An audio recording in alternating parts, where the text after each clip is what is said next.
Welcome to the slop farm. Enjoy the video. Approach the ruins from the broken east gate and follow the mossy flagstones.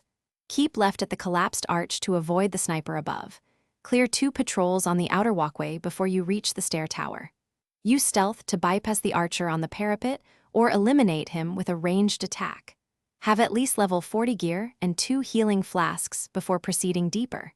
Check your map marker to confirm you are over 300 meters from the nearest bonfire.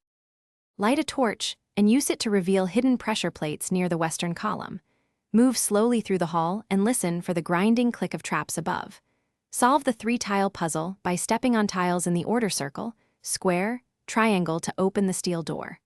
Watch for subtle floor discoloration to detect false tiles and avoid instant death. Avoid the spike trap corridor by jumping every 3 paces and watching ceiling cues for reset sounds. Keep 1 healing flask ready while you traverse the inner chambers. Enter the vaulted chamber and approach Ferdinand near the shattered altar on the right. He will be seated and guarded by a single golem roaming slowly near the doorway. Defeat or distract the golem before initiating conversation to avoid interrupting the cutscene. Choose Dialogue Option 2 to receive a rusted key and to trigger Ferdinand's escort quest immediately.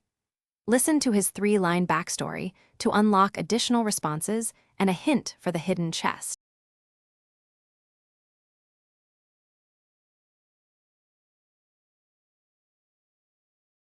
Thanks for watching. Consider subscribing if we helped you today.